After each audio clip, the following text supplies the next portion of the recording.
Somos hijos de la generación silenciosa, de los boomers, mitad Gen X, mitad millennials, nos llaman senials. Nos cuesta un montón entendernos con los zoomers o con los alfas, literal. Los alfas son la nueva generación perdida porque no hay quien los entienda. Pero esto no es como empieza, sino como acaba, que ya sabes que los boomers comenzaron siendo los hijos de la alegría y han terminado convertidos en meme. No nos entendemos con los zoomers porque no nos da la gana, porque su lenguaje es el más fácil de la historia. Mira, te preguntan, ¿te ha gustado de la película? Respuesta, literal. Mañana hay examen de matemáticas, literal. Tu amigo es tonto del culo, literal. Y si hay un tercero escuchando dirá, LOL, literal. Casi todo puede ser random. Si un boomer hace bromas sobre su lenguaje, le das mucho cringe. Pero si papá va a buscarte al cole con un coche tuneado, con una llamarada, la música a tope y te deja a ti las llaves y se pira, papá está basado. Si encima se marcha andando mientras llega la policía y pasa de todo, papá es el maldito Goat. Y tú solamente puedes frotarte los ojos y decir WTF, pero el significado no es apto para zoomers, literal. Cuando dejan a la novia sin explicaciones, la están gosteando. En cambio, un grifo que no cierra bien, lo que está es en total fail. La niña que les mola es su crash, pero si estampan el coche contra un muro no hacen crash, sino oh my god. Los pringaos ahora son NPC. Y si se ponen muy pesados, los mandas a TPC.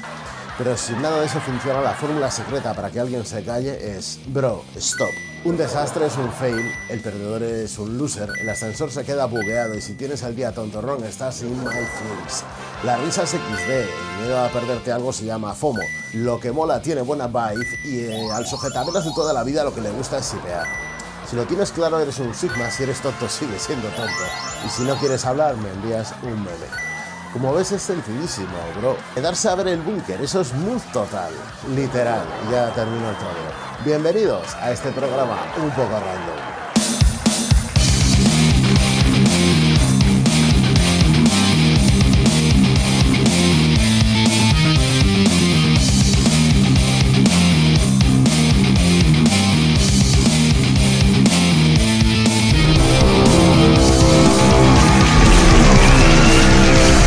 ¿Qué tal amigos? Bienvenidos al Búnker, este es el segundo programa de la segunda temporada.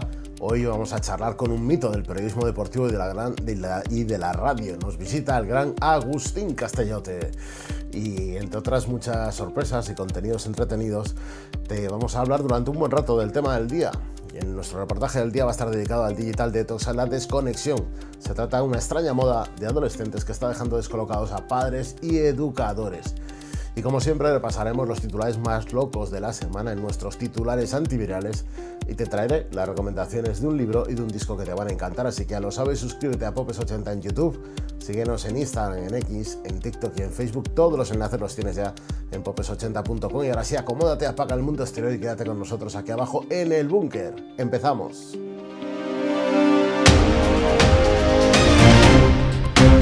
Todo comenzó en un parque de Brooklyn, Nueva York, cuando un grupo de estudiantes de instituto tomó la decisión de reunirse todos los domingos para leer libros, charlar, tocar música con guitarras, eso sí, sin amplificador. Dejaban los teléfonos al comienzo de la actividad guardados todos en una caja y así pasaban el rato, sin TikTok, sin mensajes, sin notificaciones. Se autodenominaban The Late Club en honor a los luditas, los obreros ingleses del siglo XIX que atacaban a las máquinas. Pero en este caso la máquina era solo una, el smartphone. Lo que empezó como una curiosidad local se ha convertido en una pequeña corriente cultural que se extiende por América. Algunos lo hacen por ansiedad digital, otros por recuperar el contacto con el mundo físico. Antes de sentarse en círculo y conversar, los adolescentes, como te digo, dejan sus móviles en una caja y hablan de libros, de relaciones y también del reto que supone desconectarse en un mundo hiperconectado. En Los Ángeles, una alumna de 15 años fundó también un club similar. La primera semana fue un infierno, pero ahora es lo único que me calma, dice esta muchacha. En Arizona, un profesor propuso a sus alumnos un reto de desintoxicación digital de 2 semanas. Algunos fracasaron, pero otros redujeron su tiempo de pantalla de 6 a 1 hora diaria, descubriendo, según ellos, más espacio en el día y más tranquilidad. Durante años los intentos de enseñar un uso responsable de la tecnología a los más jóvenes han fracasado, pero lo curioso es que esta vez parece que son los propios adolescentes los que toman la iniciativa, y no solo en Estados Unidos. En España, grupos de estudiantes que pasan una semana sin móvil descubren que se ríen más en los recreos y que desaparece la sensación de urgencia constante, al menos esto se ha sabido después de algunos experimentos escolares. Un estudio reciente de la tecnológica SPC confirma la tendencia. Más de la mitad de los españoles ha considerado desconectarse temporalmente y un 14% ha logrado reducir su tiempo de pantalla de móvil de manera estable. La idea es bastante clara. No se trata de rechazar la tecnología, sino de recuperar un espacio para el silencio y las conexiones reales con lo que tenemos alrededor. En Europa hay proyectos como el intercambio juvenil comunitario en la naturaleza o el Erasmus Digital Detox que permiten a los jóvenes de distintas edades vivir varios días sin dispositivos, conectando con otros y también con el entorno. Los testimonios que hemos podido escuchar de quienes participan en estas iniciativas son muy claros. Tienen más fuerza, más creatividad y más confianza y mejores conexiones personales. Lo interesante es que estas iniciativas no son un rechazo romántico a la tecnología. Muchos jóvenes vuelven a usar móviles básicos. Hay una nueva tendencia en Amazon y es que se vuelven a comprar aquellos móviles de finales de los 90, que no tienen nada más que la posibilidad de hacer llamadas de teléfono y una pequeña pantalla. También utilizan algunas aplicaciones que bloquean redes sociales durante una serie de horas al día. Al final lo que se busca es un descanso del dominio digital, volver a tener el mando y un reinicio para mirar el mundo de otra manera. Como dice un integrante del Live Club de Brooklyn, desconectarse no es huir, es volver a entrar en la vida real. Y quizá para muchos adultos esa sea la paradoja que desconcierta. Los adolescentes están enseñándonos a mirar menos la pantalla y más la vida que nos rodea. ¿Quién lo habría imaginado? Y lo que es más importante, ¿es una moda de 4 chavales o se extenderá de verdad convirtiéndose en una verdadera tendencia global? De momento, lo que está claro es que ya se ha extendido por Estados Unidos y ya ha dejado de ser una anécdota. Son muchos cientos los jóvenes que se están apuntando a estas y otras iniciativas de Digital Detox. ¿Hay que desconectarse? Bueno, esto ya lo dejo a la reflexión de cada uno. Nosotros en unos instantes hablaremos con Agustín Castellote, pero ahora nos vamos a los titulares antivirales. El hombre más fuerte del mundo, el egipcio Kabonga, logra arrastrar un barco de 700 toneladas. El tipo fue capaz de tirar de un barco de 15 metros batiendo por 50 toneladas el récord anterior del ucraniano Oleg Skavits, que había tirado de un barco de 650 toneladas, o sea, nada. No es la primera hazaña de Ashraf Marous, más conocido por Kabonga, ya que un día logró remolcar un tren de 279 toneladas y ha movido filas de automóviles como si fuera un entrenamiento habitual en repetidas ocasiones. La novedad es que esta vez remolcó este barco con los dientes. Es una actividad que recomiendan especialmente en todas las clínicas de odontología. Lo increíble es que al terminar la hazaña el tipo tiene el teclado completo, no ha perdido una sola pieza, es absolutamente sensacional. No ha perdido un solo diente aquí el amigo Kabonga. Prohíben subir el volumen durante los anuncios. California es probablemente uno de los puntos geográficos del planeta con mayor cantidad de leyes y con mayor cantidad de leyes idiotas. La última que han aprobado, sin embargo, alegrará a muchos. Se acabó lo de poner los anuncios demasiado altos. Los californianos oímos perfectamente, dijo el gobernador, y no necesitamos anuncios más altos que el programa que estábamos viendo anteriormente. Esto sería útil aquí en España, aunque hay a esta hora gran preocupación en cierta tienda de coches de segunda mano, ya que es posible que su próximo anuncio deba decir Antonio Lobato. Cierra el museo del cabello más famoso del mundo. El Leyland's Hair Museum en Missouri acaba de cerrar sus puertas tras más de 3 décadas en funcionamiento. El museo albergaba más de 3.000 piezas elaboradas con cabello humano, incluyendo mechones atribuidos a Marilyn Monroe, Elvis Presley y otros personajes históricos. Seguramente hay pelos de, no sé, de Colón y veremos a ver si no habrá también de Judas Iscariote. La fundadora del museo murió hace un año y la nieta se ha cansado de darle continuidad al temita y está intentando darle salida a todo ese pelo repartiéndolo por diferentes museos. Dice Matías Prats que los últimos visitantes antes del cierre lograron ver el museo por los pelos. Ahora es cuando cae una bomba en el búnker. ¿Por dónde demonios se sale? Bueno, pues si eres como yo y alguna vez te has visto en problemas para saber por dónde narices sale de un centro comercial, tengo algo que decirte. No estás solo.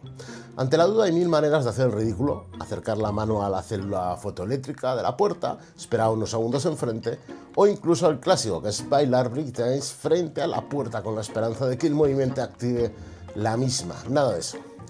Desde ahora tenemos el método Jones. Observa cómo Jones en este vídeo viral no tiene ningún problema para salir.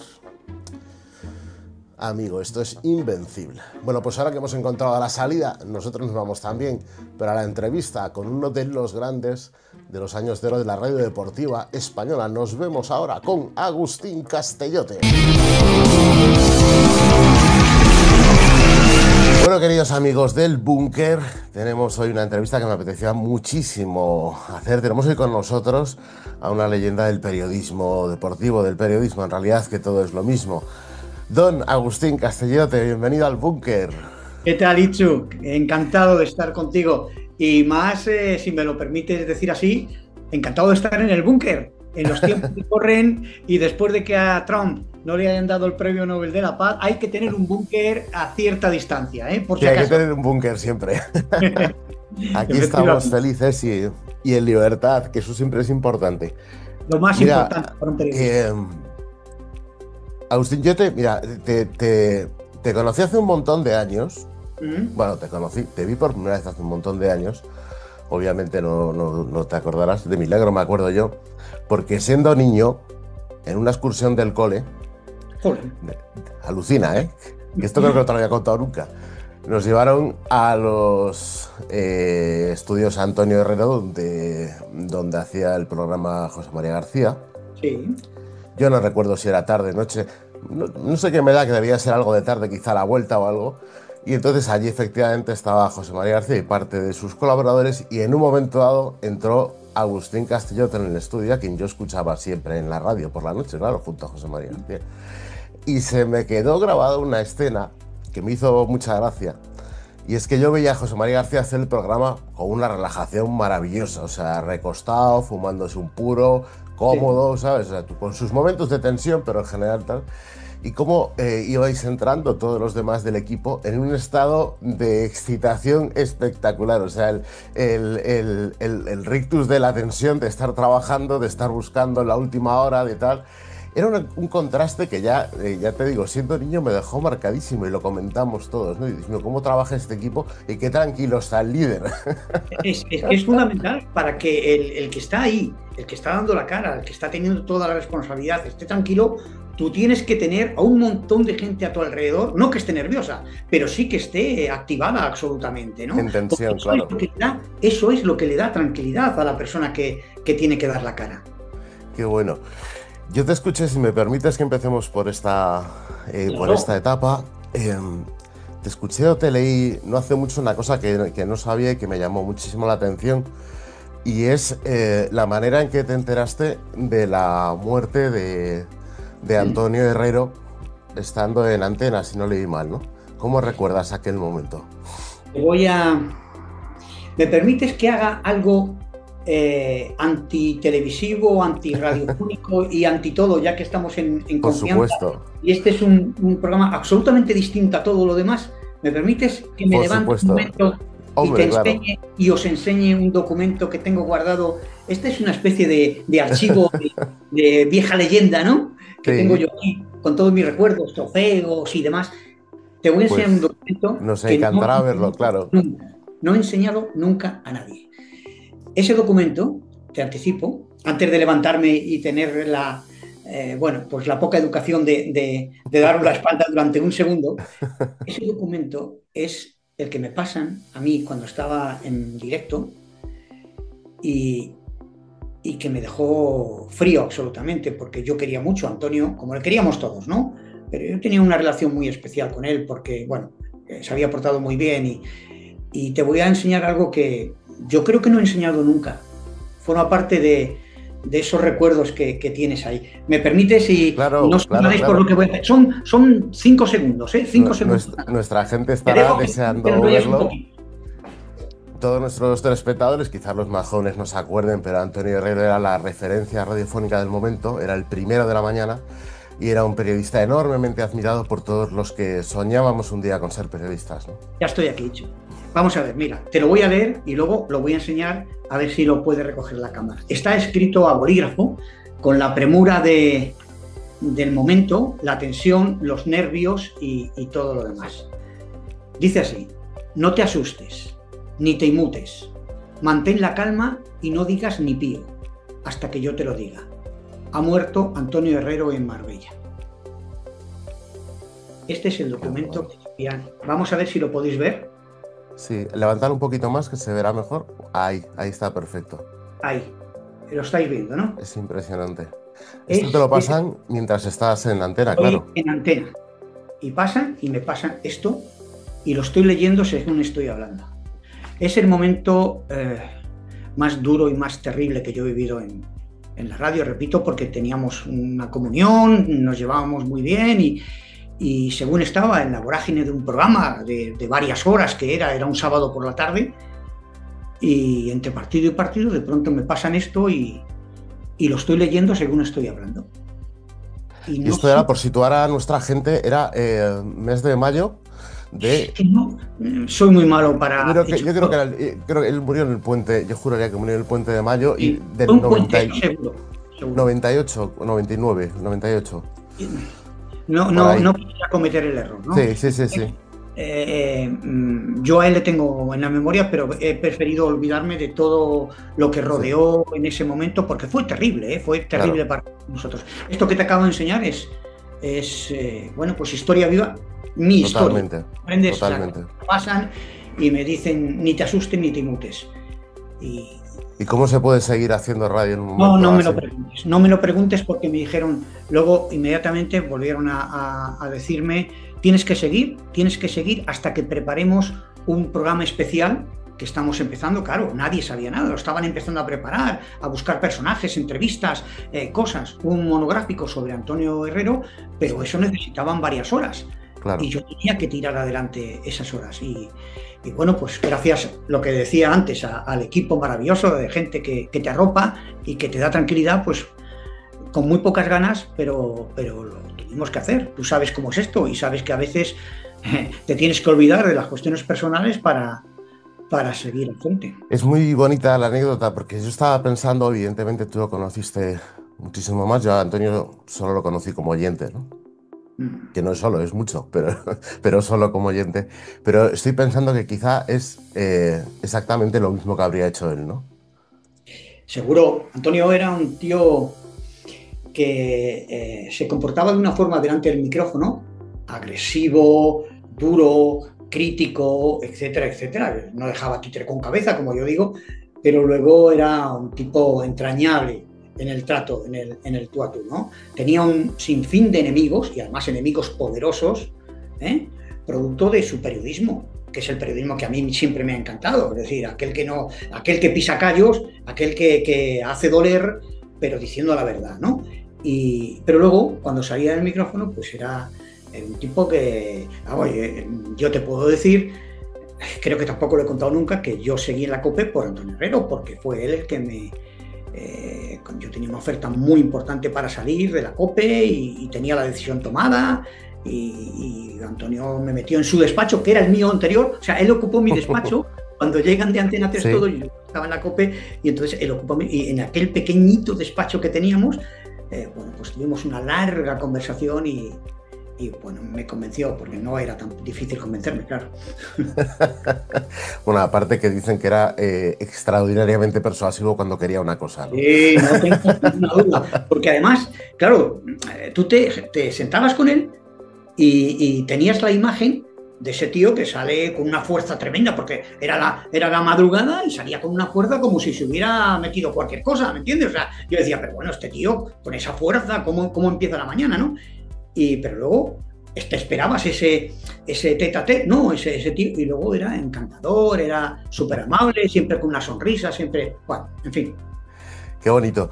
Oye, cuando llega este grupo de Antena 3, tú eres el director de deportes en la COPE, ¿verdad? ¿Y sí. ¿Cómo es la adaptación esta? ¿Llega y se adapta todo con normalidad o fue una situación difícil para ti? Para nada, porque, hombre, yo era amigo de José María, sí. ya teníamos una amistad de años y demás, y bueno, a mí me dice, me llama el consejero delegado de la COPE y me dice que bueno, pues Encarna está muy enferma, está ya enferma, y hay unos problemas publicitarios y la COPE tiene que subsistir y la única persona que puede llevar adelante eso se llama José María García, económicamente, ¿no? Por la publicidad que la arrastraba. Yo lo entiendo perfectamente y recuerdo que estaba de vacaciones y yo no tenía teléfono en el lugar en el que estaba en la playa por aquel entonces y de pronto un día se presenta la Guardia Civil en mi casa, 2 tipos, y yo digo, Dios, vamos a ver qué está pasando aquí, ¿no? Oye, Agustín Castillo, sí, soy yo. No se asuste, mire, es que nos llamó José María García para que está intentando localizarle, pero no puede localizarle porque usted no había teléfonos móviles en aquel momento, ¿no? Y entonces, pues nos han dado esta dirección y hemos venido para si puede usted llamarle y bueno... Qué bárbaro. Una barbaridad, ¿no? Y entonces yo llamo y él me dice, oye, tenemos que hablar porque ya sabes que voy a ir a la COPE. Sí, ya lo sé. Recuerdo que dice, pues vente y tenemos una conversación, tú y yo, me vengo, me va a buscar al aeropuerto de Barajas con ese Mercedes que tenía, no sé si lo tendrá ahora todavía, que cuando no se le veía yo siempre dije, joder, pero si él no conduce nadie, era pequeñito, era tan grande. Claro, claro. Y nos venimos aquí al Hotel Príncipe de Vergara y estuvimos unidos durante 5 o 6 horas, él me explicó su proyecto, me dijo que ese proyecto pasaba también porque yo me quedara, que lo había puesto como condición a la propia COPE porque él estaba entre COPE y lo que era antes el Onda Cero, el grupo de Onda Cero y tal, sí. Y no sabía qué decisión tomar y bueno, pues ahí fue nuestra unión, ¿no? Que fue mítica para la radio deportiva y que marcó realmente... Lo pasamos muy bien, Ichu. Lo pasamos muy bien. Yo creo que eso se percibía. Lo pasamos muy bien. Yo creo que eso se percibía, al igual que se percibía que trabajáis mucho y toda la gente con la que he hablado en los años siguientes que rodeaba a José María García, también la que rodeaba a Antonio Herrero, me ha dicho lo mismo, es decir, que nunca había trabajado tanto en su vida, pero que tampoco nunca se lo había pasado tan bien o había aprendido tanto, quizá también, ¿no? Sí. Pero yo no sé si, claro, los que crecimos con esa radio tenemos la tentación siempre de magnificar la nostalgia y decir que nunca ha vuelto a haber una radio así. Pero es que realmente lo pienso, que no ha vuelto a haber una radio así. ¿Tú estás de acuerdo conmigo o no? Bueno, es una radio distinta, ¿eh? Es una radio absolutamente distinta, donde los valores eran otros, donde, bueno, pues me recuerdo 1000 veces que nosotros, para dar una noticia, la teníamos que tener absolutamente confirmada, ¿sí? Pero no solamente por una vía. Recuerdo que le llamábamos la Operación Amarre. La famosa Operación Amarre no es otra que confirmar 3 veces la noticia antes de darla, ¿no? Y eso, bueno, pues y nos quedamos con un montón de noticias que eran bombas, ¿eh? Sí. Bombas en el cajón, sin darlo, con el riesgo de que nos las pisaran, simplemente porque nos faltaba una confirmación a algún dato. Aquello era otra radio absoluta. Por eso cuando escucho ahora que dicen podría ser, a mí, en el periodismo, la palabra que más odio es el podría ser. El condicional, ¿no? Eso es, podría ser que, pudiera ser que, pero ¿esto qué es? Ese condicional, pero ¿esto qué es? El periodismo tiene que ser, es decir, es o no decir, claro. Es o no. Pero ese de podría ser como dejando esa nebulosa ahí sobre, yo lo digo por si acaso. No, el por si acaso no existe. Y porque si se confirma, he sido el primero, ¿no? Que es lo importante, es lo único que cuenta ya. Pero sí se confirma, claro. Entonces, era otra forma de entenderlo. A lo mejor porque no solamente éramos nosotros, sino que el oyente te exigía eso. ¿Comprendes? Sí. Ahora el oyente, ahora mismo yo creo, que él escucha lo que quiere oír, que le digan lo que quiere oír. Y en aquel entonces no, si tú metías la pata o tú decías algo que ahora se te da una noticia que es falsa, que no se cumple, no pasa nada. En aquel entonces, si alguno de nuestra gente daba una noticia que era falsa, él sabía que se había metido en un jaleo gordo, pero gordo. Sí, no es así, lamentablemente no afecta solo a la radio, ¿no? Evidentemente afecta también a la prensa digital, a toda la prensa digital y a todo, ¿no? Pero es un cambio importante Yo creo que hay ahí dos cosas. Está el asunto del clickbait y la importancia que tiene ahora el reclamo de la audiencia. Y está también que la competencia es feroz en cuanto a cantidad.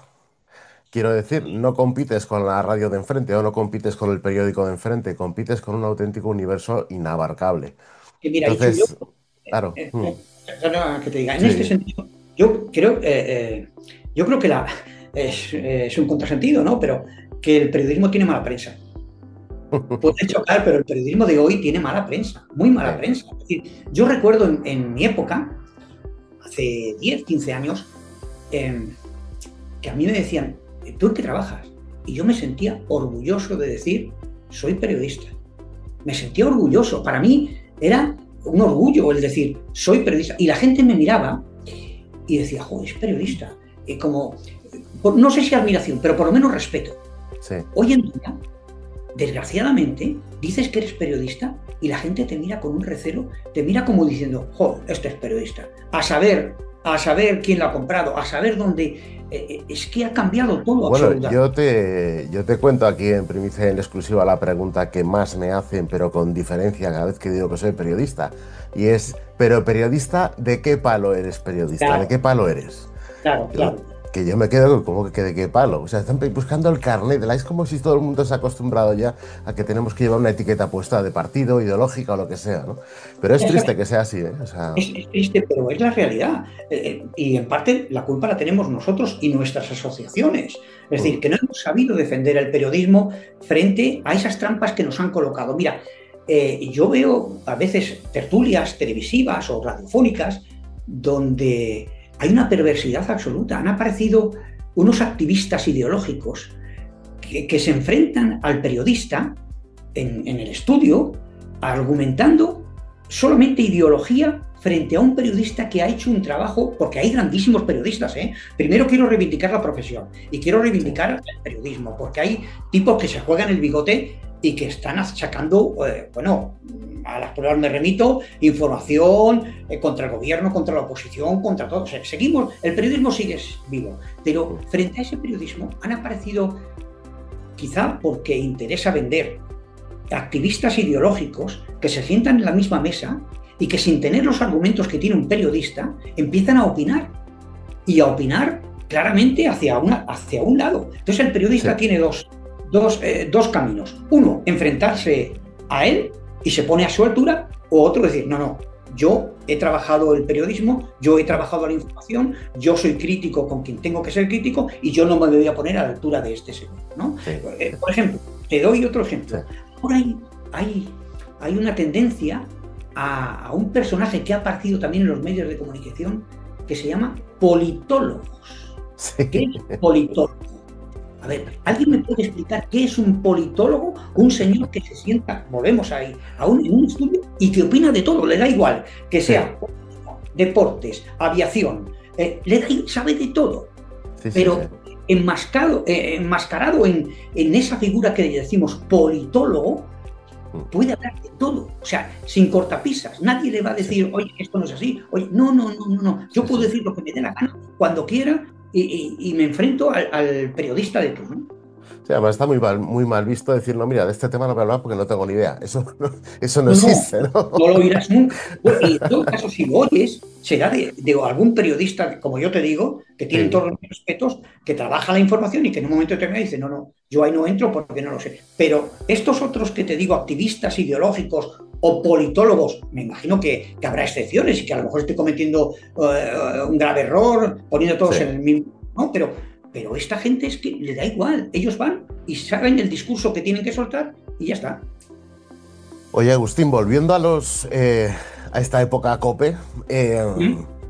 ya nos ha quedado claro que fue una época feliz, pero luego tuviste otras muchas aventuras, recuerdo así de memoria la de Punto Radio, también estuviste en el grupo de Veo Televisión un tiempo. Sí, sí, sí, sí. No sé, Vía Digital también a los comienzos de todo esto, ¿no? Cuando Sí, sí. empezaba la tele por satélite, que ahora parece el pleistoceno de la historia, pero bueno, esto pasó hace relativamente poco, ¿no? Sí, bueno, ¿Qué no, otro, digamos, qué otro momento, si dejamos al margen la aventura COPE, qué otro momento volviste a sentirte también pleno de felicidad en el trabajo, diciendo este proyecto me motiva? estuve muy contento en Onda Cero al principio. Sí, Al final, bueno, pues cuando pasó lo de García y sí, demás, pues yo me enfrenté a la empresa, o ahí ellos querían que yo me quedara, yo no tenía muy claro si me debía, por ética, ¿no? sí, Quedar o no, porque yo había ido con García y yo claro, entendí que me tenía que marchar. Bueno, en fin, sí, al principio estuvo muy bien, pero luego estuvo muy mal.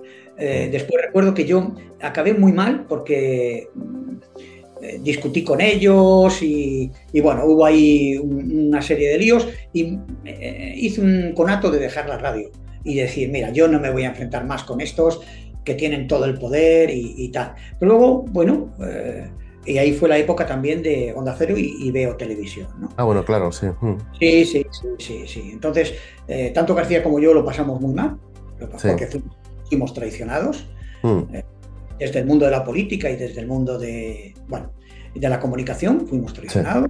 Se quería crear un gran poder mediático para enfrentarse a Prisa y sí, demás. sí, Luego nos dejaron tirados. Es una larga historia que yo creo que vamos a aburrir a los sí, oyentes.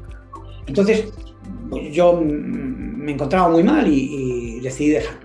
Y digo, bueno, pues voy a empezar por otros caminos, pero luego vino un amigo, a Mario Moratalla, en Radio Marca, y me dijo, oye, sí, ayúdanos para sacar adelante este proyecto, y le ayudé, y estando en Radio Marca, vinieron de Punto Radio, y me dijeron, queremos que saques adelante un proyecto de una cadena eminentemente deportiva. Es curioso porque esto me pasa en verano, sí. les dejo todo preparado para lo que yo quiero, mi equipo y demás.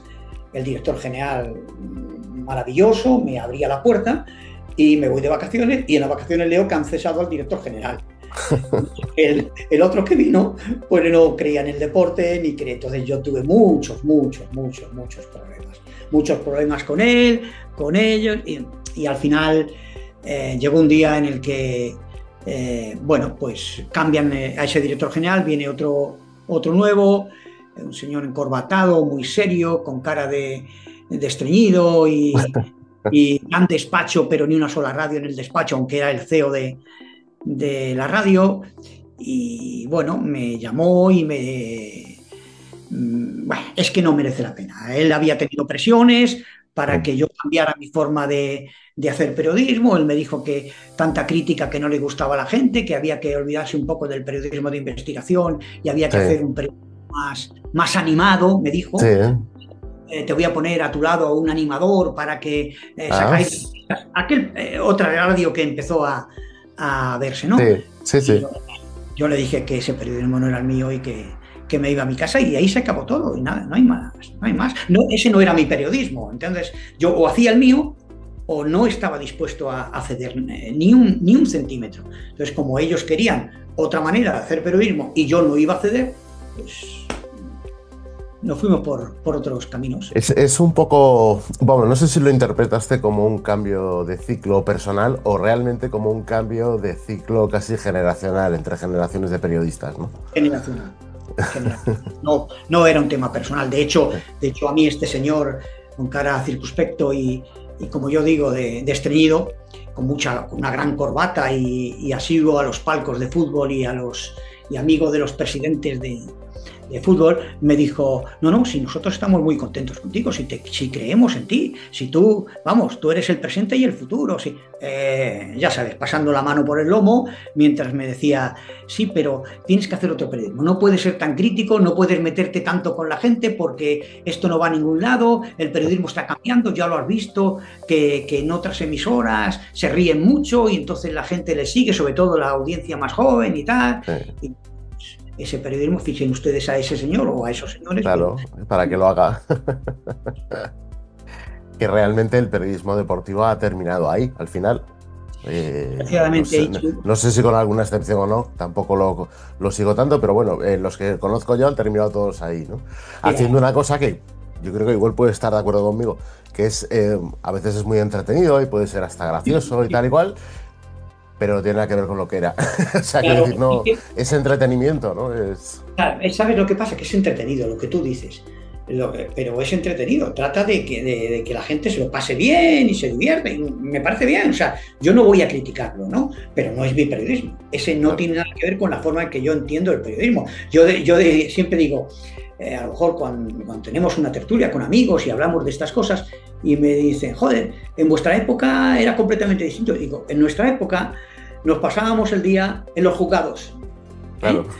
Pero nunca, oye, en 40 años de profesión jamás he perdido una demanda, jamás, ¿eh? Jamás. Pero nos pasábamos el día en el juzgado. Y yo Sí, decía, claro. yo creo que ahora mismo los periodistas, al menos de deporte, no hay ni uno que haya pasado por un juzgado. Que va, que va. Con esto te lo digo todo. Totalmente.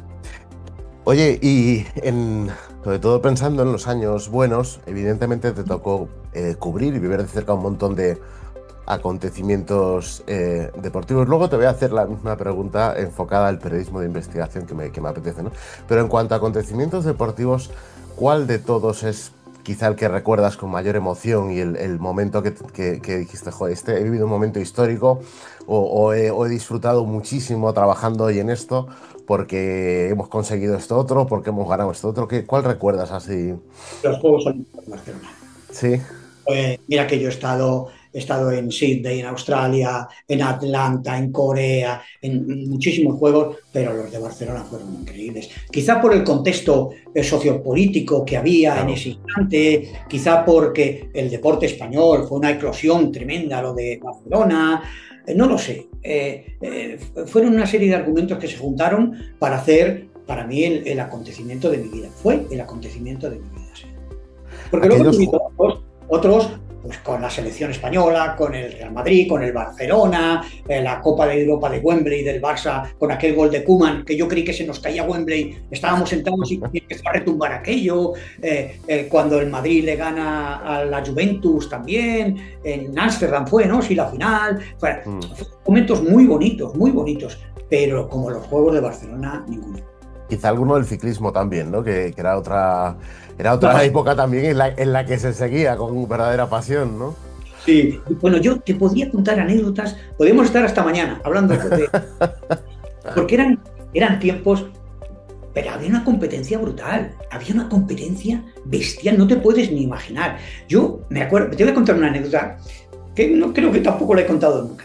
Mira, para que veas un poco cómo era, yo estaba en la COPE y tenía unas limitaciones económicas, no me podía enfrentar ni al poderío de Antena 3 con José María García, poderío económico, porque ni al de la SER, con De la Morena y tal. Ellos llevaban helicópteros, motos, bueno, aquello era terrible, ¿no? Y nosotros no teníamos, íbamos, pues como yo digo, con bicicletas a pedales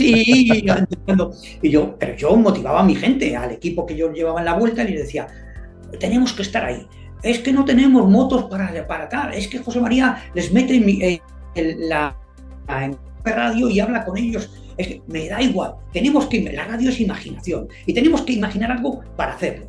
Y hoy, que no me acuerdo, fíjate, no sé si fue la vuelta que ganó Perico Delgado, no recuerdo bien, Sí. y digo, hoy es una etapa clave y hoy hay que estar en el coche de Banesto y hay que escuchar a José Miguel Chávarri, su director, gritándole a Perico o gritándole a Indurain, es que no me acuerdo ahora mismo si fue de Indurain o gritándole y animándole para que gane la vuelta y para que sea. Y tenéis que conseguirlo, y tenemos que conseguirlo.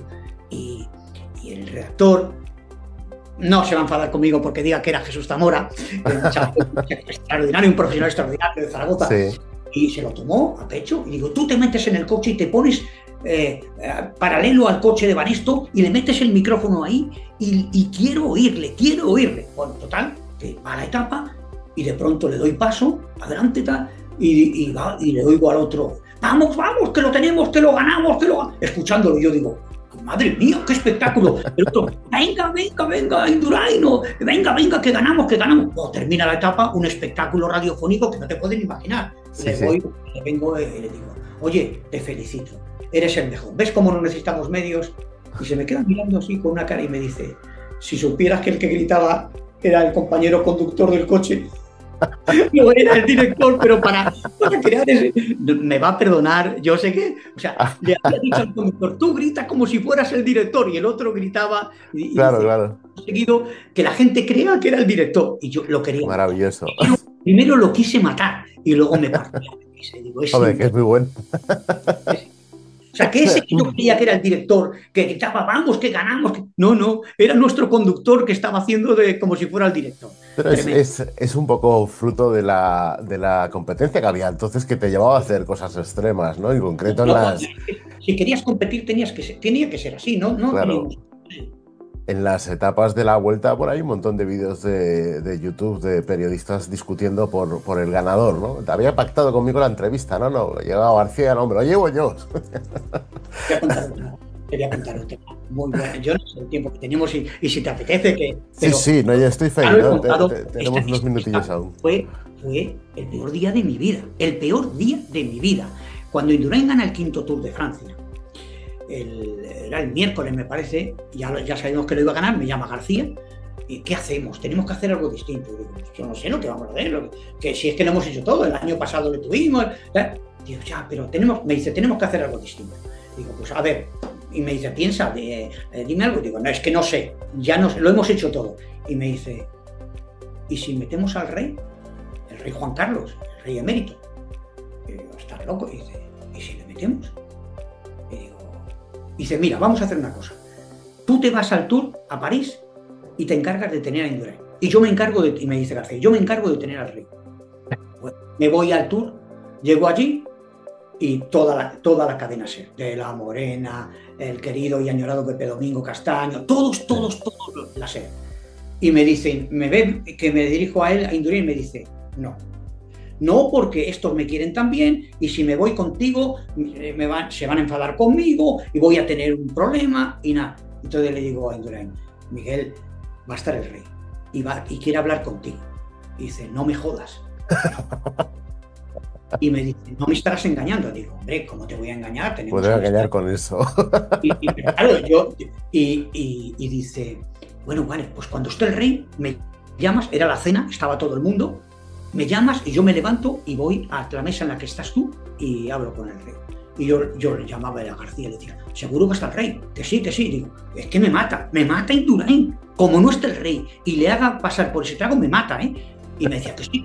Bueno, claro, que llegan las 12, suenan las campanadas, le hago así a Indurain y Indurain se levanta y viene hacia mí. Pasa por enfrente de la mesa de la SER y le empiezan a tirar servilletas. ¡Traidor! Se sienta a mi lado y me dice, te mato como me hayas engañado. Ponte los auriculares, que te va a hablar el rey. Se ponen los auriculares y yo te lo juro, entra García, buenas noches, saludos cordiales, no sé qué, no sé cuánto. Y yo envejecí 10 años en esos 30 segundos. Pues esperando, decía, ¿no? Como no esté el rey, me mata. Cuando dice García, pero vamos con el protagonista del día, pero antes... Señor, buenas noches. Me quité los auriculares, los tiré, yo ya no quise hacer la entrevista. Qué sufrimiento. Qué grande, qué bueno. Qué bueno. Oye, Agustín, yo que no tenemos mucho más tiempo, pero yo quiero que vengas otro día porque se me han quedado cientos de cosas por preguntarte. Da gusto escucharte la cantidad de cosas. ¿Cómo se nota que estoy? ¿Cómo se nota, dicho, que estoy oxidado? Me enrollo mucho. Esto no tengo la noción del tiempo en los medios. No, estupendo, pero es que además es toda una vida radiofónica y yo creo que a nuestros espectadores también les va a encantar, como a mí, porque es un poco ver las tripas de la radio que escuchamos y que recordamos, ¿no? Entonces eso es una... Y también, en mi caso, con la radio con la que soñamos un día con ser periodistas, ¿no? Que eso también es. Entonces es muy bonito. Sí que quería decirte, antes de terminar, 2 preguntas breves. Una de ellas es... Ahora que ya estás alejado de la radio, ¿estás en alguna historia, estás en algún proyecto, estás dedicándote simplemente a disfrutar la vida y los amigos y la familia? ¿Estás...? Mira, estoy viviendo otra vida.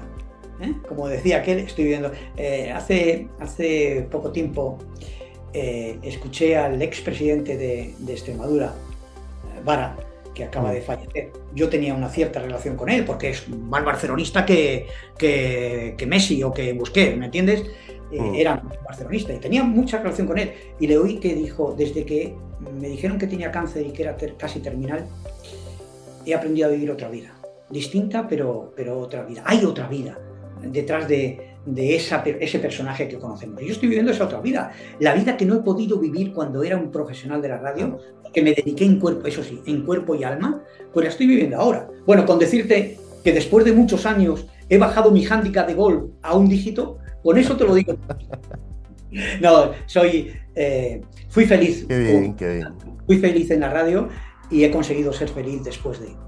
Qué bueno, qué maravilla. Eso es un lujo realmente también, ¿no? A pesar de los momentos obviamente difíciles, más complicados que habrás pasado, que también los has pasado, que el balance sea tan extraordinario. Oye, Agustín, tenemos una costumbre aquí un poco extraña en el búnker, y es que todas las preguntas al invitado, la última pregunta siempre es la misma para todos, ahora lo he dicho bien. Y es, ¿dónde estaba Agustín Castellote y qué estaba haciendo el día del gran apagón en España? Joder, ¿dónde está? Te lo voy a contar. Pero estaba jugando al golf. Sí, estaba jugando al golf. Y cuando llego a mi casa, que llevaba, además, decidí ducharme en casa, digo, bueno, pues me voy a casa y tal. No funcionaba la puerta del garaje para meter el coche. No tenía dónde dejar el coche. O sea, fue algo tremendo. Tremendo, y yo estaba jugando, y no me había enterado de nada, o sea, porque claro, estás jugando al golf, allí no necesitas para nada el caso es que yo veía que no tenía cobertura en el teléfono, y decía, bueno, esto debe ser que aquí en este campo pues no hay cobertura y demás, luego coges, te metes en tu coche y te vas aquí, y te das cuenta cuando no te abre y entonces empiezas a pensar la pobredumbre que nos rodea, y dices, pero sí, ¿qué ha pasado? Que se ha ido la luz, ¿y ahora qué hago?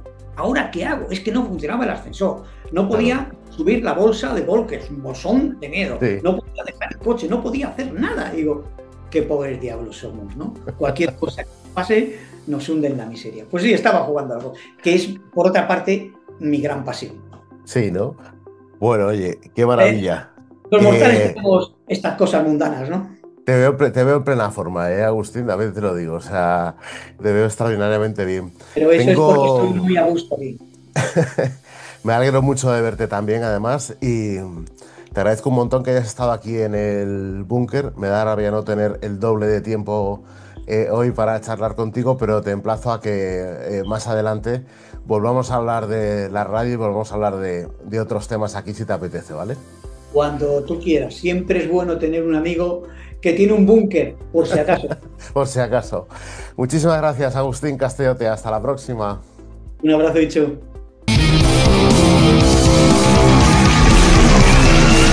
Pues como cada semana en el búnker te traigo un libro y un disco. El libro es El último encuentro de Sándor Márai. Hay novelas que son más que historias largas, son conversaciones pues con el tiempo, con los sentimientos, con los recuerdos. Este es el último encuentro entre dos viejos amigos, un general retirado y un artista exiliado que se reencuentran en un castillo después de más de 40 años sin verse. Entre copas, recuerdos y silencios se va desgranando lo que en realidad los separó, el amor, la traición y el paso irreversible de la vida. El autor convierte este encuentro en un duelo de almas donde no hay redención posible, solo comprensión tardía. Su prosa, densa, elegante, precisa, y la emoción de los protagonistas lo sostiene todo, sin que sea necesario que ocurran muchas cosas. El temblor de una conversación suspendida entre la memoria y la pérdida es suficiente para atrapar al lector. El último encuentro, una novela verdaderamente fascinante y conmovedora. Y el disco recomendado de la semana es Gigante de Leiva. Ya lo habrás escuchado 1000 veces a estas alturas, pero la verdad es que Leiva ha vuelto a lograr que un disco suyo se encuentre entre lo importante, entre lo bueno que se ha hecho Este año en España, en Gigante, vemos a Leiva avanzando poco a poco, cada vez más hacia la libertad y la madurez, deshojando cada vez más la flor de la sinceridad, porque este es un disco esencialmente creíble, un traje que te puedes poner. Hay algo de Sabina de fondo, está Robe en Caída Libre, hay algo de autoayuda en la canción Bajo Presión y una nostalgia que asoma a veces, pero sin convertir el disco tampoco en un retrovisor. Ahí te lo dejo, no te lo pierdas, escúchalo con calma, no te vas a arrepentir. Gigante, del que era la mitad de pereza, de Leiva.